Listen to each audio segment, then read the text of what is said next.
Hey there, this is Ill Factor from beatacademy.com. In this video, I'm going to share some music production tips and techniques while recreating The Weeknd's Less Than Zero. Let me show you the finished result.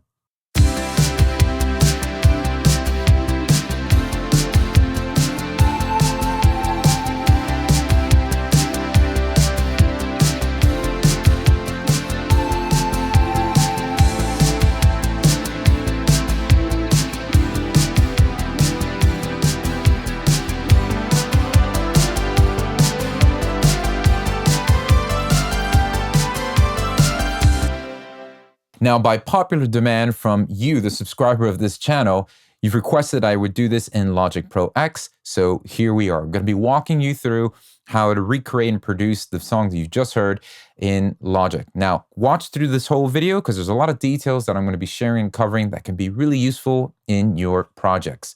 I'm also got a free gift for you. So at the end of the video, I'll let you know what that is. So let's go ahead and dive right in. All right, so let's focus in on the drums. So I start off with using Logic's Drum Machine Designer. Now this is a native plugin that comes with Logic.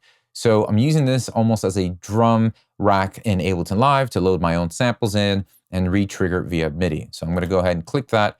And by default, this will come loaded with some sounds. And what I decided to do is just import my kick and my snare sample over from makepopmusic.com sample pack that has been influenced by the Dawn.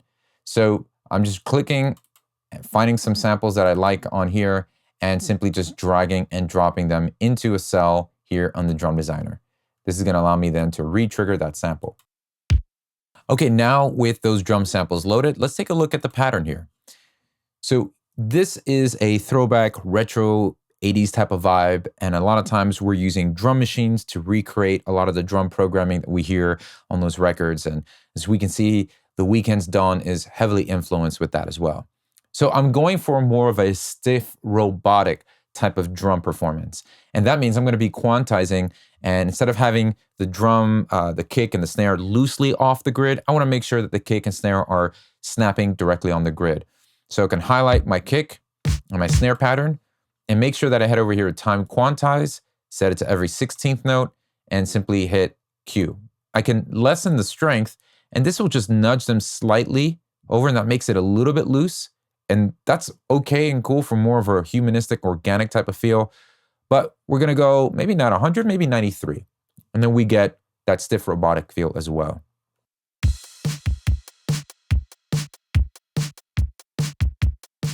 Then I'm also placing that crash at the downbeat to accent and introduce each turnaround. So I've got that at every 8 bars. Now, let me go ahead and head over to the mixing window because this Drum Designer allows you to individually tweak the drums loaded in cells. And that's what we're gonna be focusing how I treat these. Now, I'm not doing a lot of processing. And so here's the EQ that I have on the kick drum. Now, I wanna just take this time to really explain that these EQ decisions aren't just made in a void where I'm like, oh, let me listen to the kick drum and EQ it. Because EQing really makes sense when you're doing it in context. And that's really important. If this was just a kick drum by itself, then actually there's nothing wrong with it. But when you have the kick drum with something else, well, when those two are together, I could use a little bit more or a little bit less of a certain frequency so that the balance and blend is right. That's the whole thing. So these decisions that you're seeing here with this kick drum were made in the context with everything else included in there. So I wanted to make it a little warmer. That's why I'm taking a lot of the high end here. I'm using a low pass or a high cut, however you like to explain it. But I'm eliminating some of the highs to make the kick drum a lot warmer.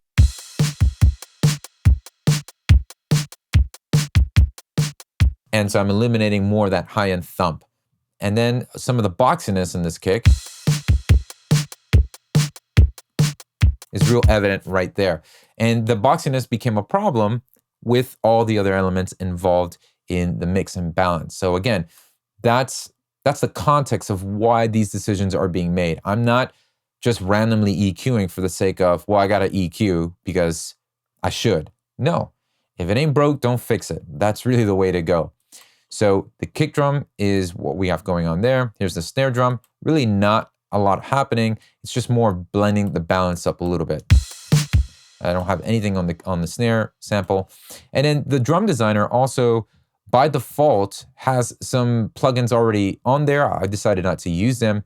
And they group the sounds into a bus channel here. So there's a kick bus and a snare bus by default. So I have some reverb going to the snare, but we'll go ahead and audition that down the road with some context. But it's just straight hi-hat, crash, kick, and snare, and just blending the balance up together. So the real magic happens in processing those 3 or 4 elements together here. I'm going to start off by using Logic's Overdrive plugin. And this is really going to give some nice saturation to the drums.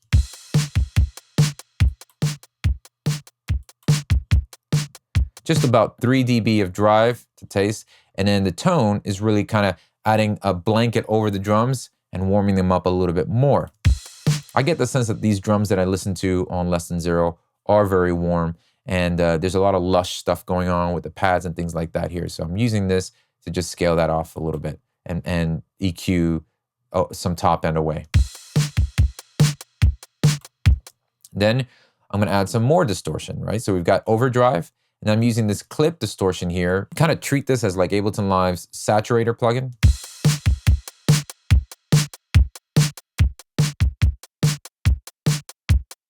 I'm just giving a little bit of drive here and some gain on the output. Then I'm using an envelope plugin here, and I was just kind of browsing through some of the plugins here in Logic, because what I wanted to do is where can I get a transient designer? And a lot of times you might see me in Ableton Live use the drum bus plugin. Here's a great way where you can utilize the overdrive, which will mostly be the crunch on the drum bus, the clip distortion, which is the drive setting on the drum bus, and then the enveloper would be your transient designer. This is a great way to get more accents on your attack or sustain on your drums. You would use this. So if I wanted more attack, or if I wanted the initial transients of the drums to come out more, I would make sure I bring the gain up on the attack. Or if I wanted more sustain, I'd bring the gain up on the release. So I wanted them nice and tight, so I'm lowering the gain down on the release, but I also didn't want it to be that punchy, so just loosening the transient there a little bit, and that's what I'm using the envelope for. The enveloper is a great way to transient design your drums. Then I'm using the Logic onboard tube EQ, and this is more of a characteristic, so it's not surgical EQing, but this is just more to give some low-end boost here and some high-end crisp boost here as well. So we're gonna give a little bit more shimmer back, but now I know you might say, well, why did you EQ some of the highs away anyways? Sometimes when you blend, when you take away and add, you know, and you kind of combine, especially with an EQ like this, where it's not surgical, it's got a little characteristic to it, you get a really cool result.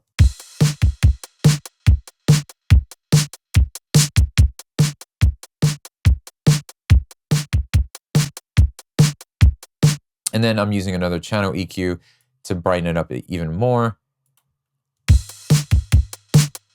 And just to take away some of these, now this EQ was made in context of the mix. I was treating this as like I need to EQ the drums overall a little bit. And then we have a compressor here. And this is the Studio FET compressor, the FET compressor from Logic. And you can switch over to different styles. And I did notice that when you do switch over to these styles, they do have different characteristics and different responses as well. So this is without any of the plugins.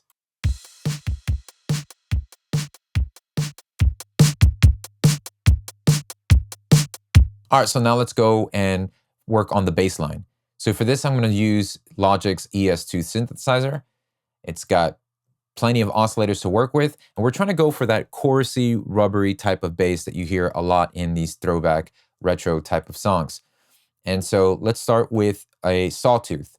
So we'll set oscillator 1 to a Sawtooth, and by default, it's already there. And let's go ahead and take a listen to the actual performance.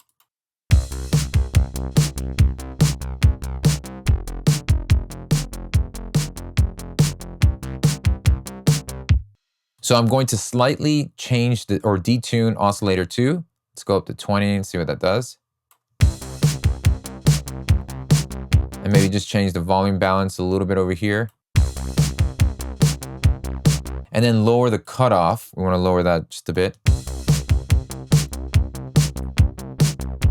I'm going to raise the cutoff over here. It apparently has 2 filters. And so I think we can blend between the two.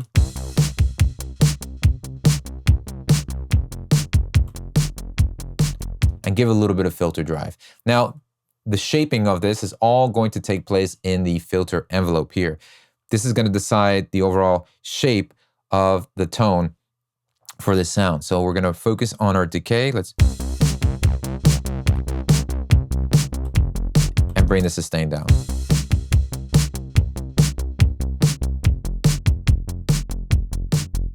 Let's go ahead and try using the unison button here.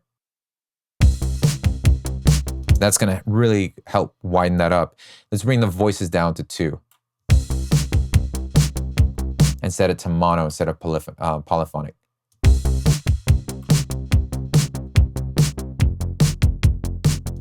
And give a little bit of distortion. It's cool that this synthesizer comes stock with a lot of these added effects already on there. So let's a little distortion and mess around with the intensity of the chorus.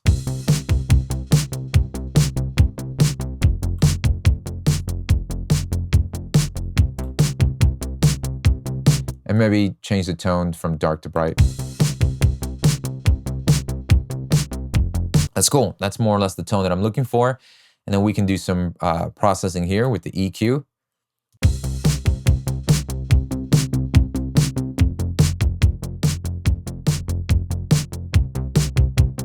And add some distortion. This really helps create the right type of texture and it starts to blend. When you add a little bit of saturation, just a little bit on some of these elements as they start to compound and you add more and more, it goes a long way, giving you a much more fuller blend in the mix.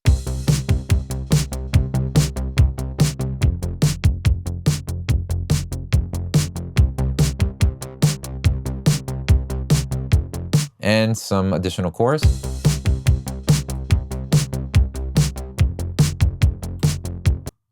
Now, another element that adds really nice texture to the blend of instruments that we have, and it's a good contrast from all the synths that we're going to be incorporated, is an acoustic guitar. And sometimes that could be a really cool trick to just add some cool texture and a contrast and counterbalance that gives a little bit dimension here. So for the acoustic guitar track, I went ahead and used Contact's Native Instruments sampler and used the strummed acoustic sessions. I'm going with a Britpop preset here. And just to go ahead and play the pattern.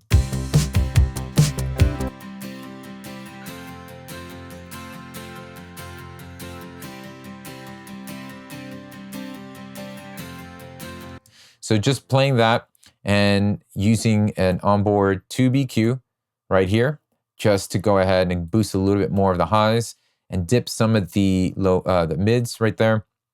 And a chorus to widen this up. And I'm giving a lot of chorus because I want this to kind of just be smeared and blurred and really just adding texture to the pads.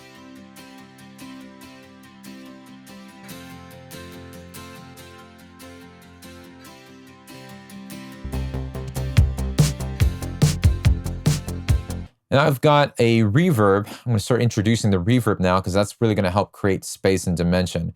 And I have that set to bus 5. And I'm sending some of the guitar to that. So here I have a big verb on bus 5. So let me just expand that a little bit. And this is what really helps create a lot of the space and dimension that we hear that bridges the gaps between a lot of the instruments. So I'm using an EQ before the reverb just to scoop out any of the lows. And then I have a Space Designer reverb. And I think I just set it to a large bright hall and use the output EQ here to just soften that up. Not trying to have it overly bright. And this is set to 100% wet.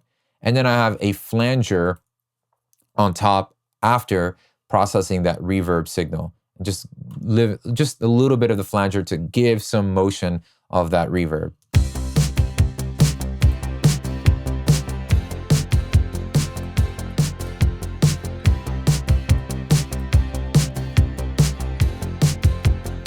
that starts to create some nice dimension. So I'm gonna go back into my drums and now enable my snare drum bus, or just a regular snare drum, and go ahead and enable the bus. And I'm sending some of the snare drum to that big reverb as well.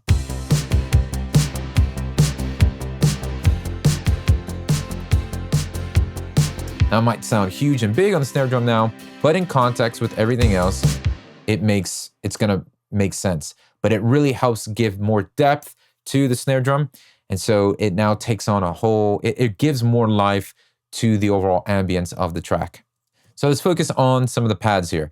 So our first pad is using Logic Pro's Retro Synth.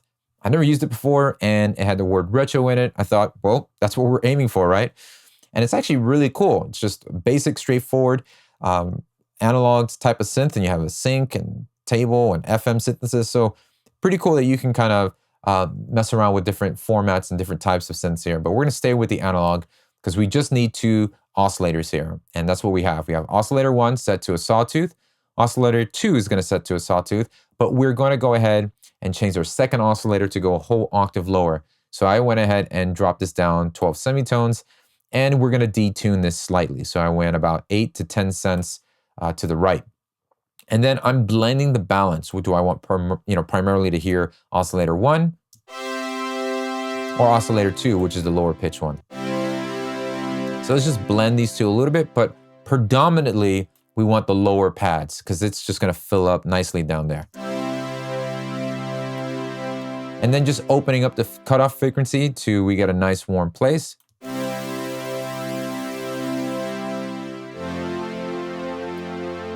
And really changing this from flanger to chorus helps really widen this up. So turn the chorus on, brought the mix way up. And then with pads, this is where the amp envelope really comes into play. So by default, you have the amp really here and you're gonna get an initial sharp attack and it's immediately going to be playing. So let's slow that down by bringing this over here. We have a slower attack. And let's extend the release a little bit so that we hear more of the tail of the synth when it stops playing.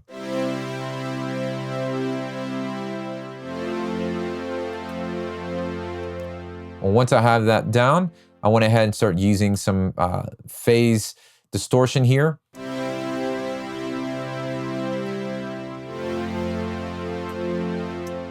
And a channel EQ to just warm this out so it wouldn't be so bright. And once I had the EQ down, I actually am using a compressor just for side chaining here. And I'm doing this purposely to create a little bit of motion with my pads. So side chain, I chose the Dawn kick as my instrument, my source for side chaining.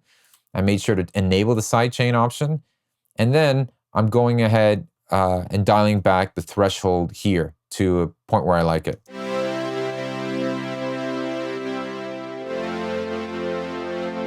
Made sure to turn the auto gain off.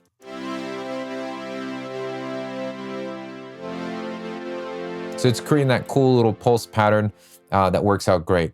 I'm gonna layer this pad with another pad here, and I'm using the Arturia Juno 6 pad because the Juno 106 or the Juno 60 was just really predominant in these type of records when they were being made. So here we have just a simple basic pad, Sawtooth.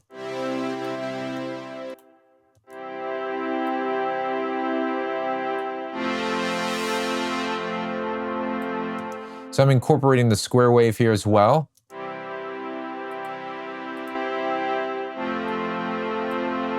Enabling the chorus here, just raising the attack. Again, a slow attack, nice for pads. And just wanted a different type of texture on top of the main pads we created with the retro synth.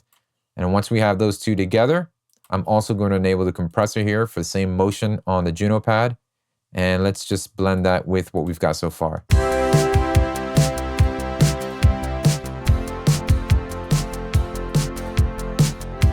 I'm going to enable the reverb to send the retro synth to.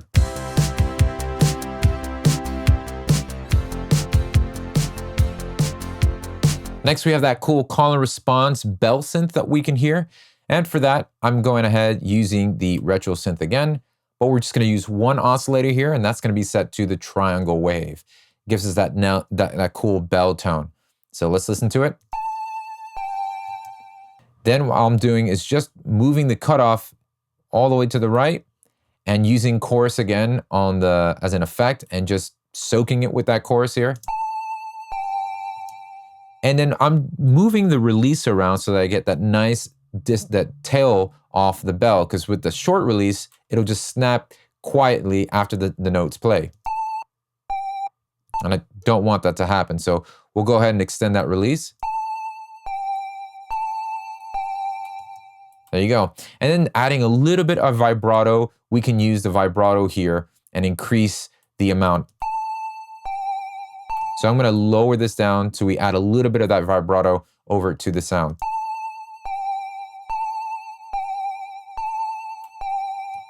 Now the next instrument to include is a guitar part. So I recorded an electric guitar riff in there. But initially when I first was listening to the reference, I thought, well, that could be a cool synth that's just filtered. But yet there were textures about it that reminded me of like bands like The Cure, The Smiths, and they've got that really predominant chorusy, reverby type of guitar in there. So I figured, you know what? We're in a retro vibe. We're gonna go that way as well. So here's just the guitar dry. Okay, and then what I'm doing is basically starting off with some EQ. So I've got a little bit of this EQ happening here. This is to take away some of the low end. I've got even some rumbling happening. I think I hit the pickup or something. And then just boosting some of the mids and warming this up by taking away some of the highs there. Then we're gonna use an amp simulator plugin from Logic. And I decided to go with the large blackface combo. Cranking the gain. And changing the mic to like a Shure 57 dynamic microphone. And then putting a delay plugin directly after that.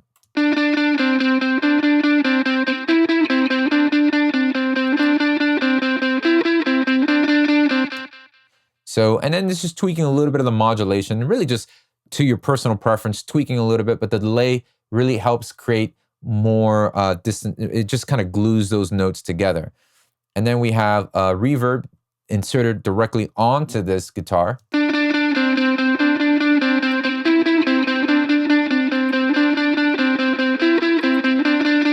And then a chorus directly after, affecting the reverb delayed amp signal.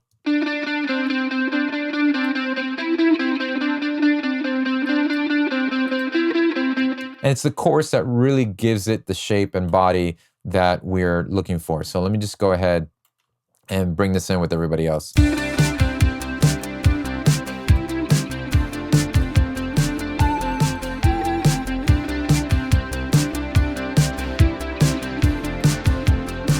And you notice that without the reverb, everything kind of just felt dry in your face. Then we put the reverb return track in there and we started to feel the dimension come back in. So that was really cool. And then we have this arpeggiated synth happening in the turnaround here in this section.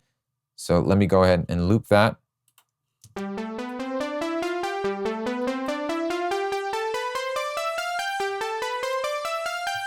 So what I decided to do was just input the actual chord that's being played. So here we have, these are the notes that have been played. It's just basically those chords held down. But we're using an arpeggiator plugin to do all the interval changes that you're hearing.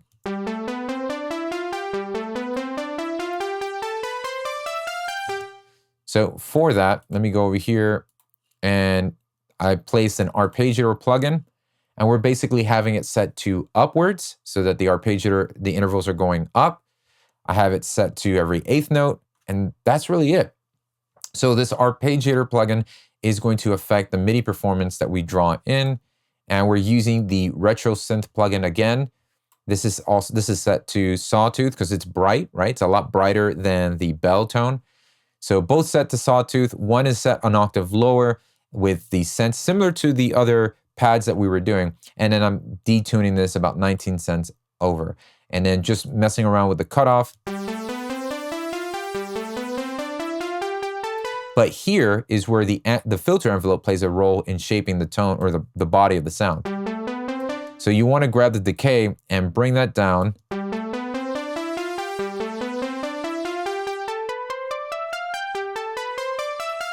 just about there. And then bring the sustain and release down as well. Some chorus here on the effect mix. And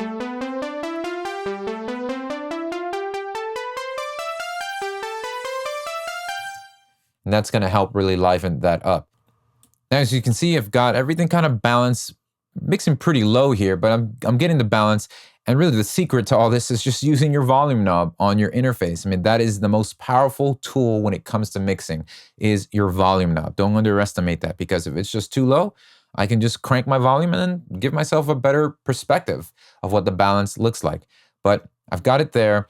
And then what I'm going to do is over on my master output here, the stereo output, is start doing some processing to kind of help not only just boost the volume, but glue all these elements together. So I'm going to start with a channel EQ to just eliminate some of that low end that I don't really need there, about 28, and just get rid of that. And then I start off with a big crusher, believe it or not, because this is going to help just create, it's going to just like downgrade the blend altogether, give it that vintage feel, or almost like if I was running the whole track, the whole beat through a drum machine sampler and getting all those artifacts in there.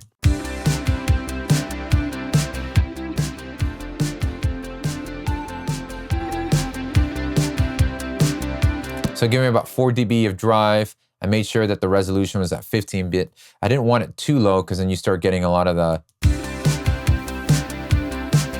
too many of the artifacts in there. So we'll just leave it around here. Then we have a tube EQ to just give some nice low end boosts, some shimmer on the top here, and a little dip in the low mids here. Another EQ to follow after that. This is a little bit more surgical. So this is just going to give a little bit boost at this specific frequency, some of the shimmer back a little bit, and scoop out some of the low mids. So this is more surgical. This is like the tube was to add character with the EQ. This one is just to clean up a little bit. And then I have a compressor right after that. And I went with the vintage VCA model here. And I'm making sure I'm setting the ratio to 4:1, treating this almost like if I would an SSL compressor plugin. Slow attack, quick release, and dialing the threshold back, making sure that the auto gain is set to off.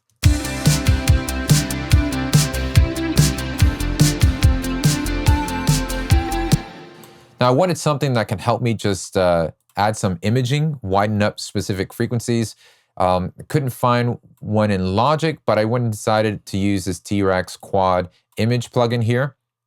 And this is just going to help kind of narrow the lower frequencies a little more towards the middle and the mid, mono, and then some of these higher frequencies I can spread. And what this does is it makes the reverb feel a little bit more wider and larger than life, and kind of giving more of a blanket, almost like wrapping the whole track by widening these frequencies up a little bit.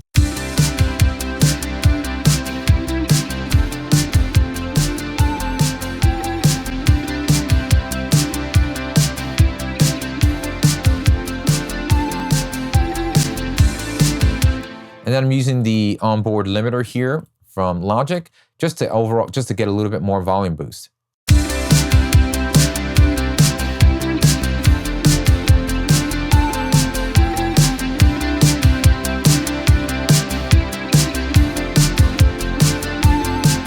So let me go ahead and set the bell synth to the reverb.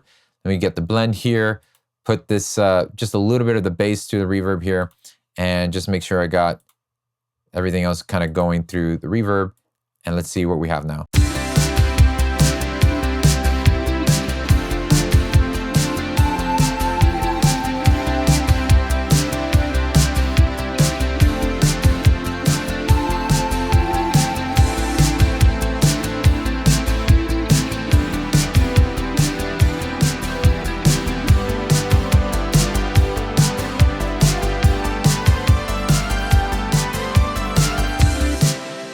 Well, I hope you found this video helpful. And although I use Ableton Live predominantly on this channel, it's the DAW I use to produce my music and work on projects on, it really doesn't matter which DAW you use. As you can see, it's all about understanding how to navigate, creating a workflow that allows you to maximize your creativity to create the music that you want to share with the rest of the world. And so if you're looking for professional guidance and mentorship to help you produce your music or take that next step that you're looking for with your music career, then I want to encourage you to visit beatacademy.com and take advantage of all the resources that we have available for you there. Also, I want to give you a free gift for watching this video. This Logic file and session, you can go ahead and download and access and follow along with this video so you can go step by step, and all the sounds that I'm using as well as the presets. These are yours absolutely free. Just click the link below in the description box or visit beatacademy.com/pack to download not just this session, but many other sessions that I have loaded with effects, the templates and songs and breakdowns that I've done that you can use and learn from in your projects right away. This is yours absolutely free. So visit beatacademy.com/pack to get your session and free template today. Thanks for watching. Be sure to subscribe and like this video so that YouTube can keep you up to date with upcoming further videos that I'll be putting out. So I'll see you next time.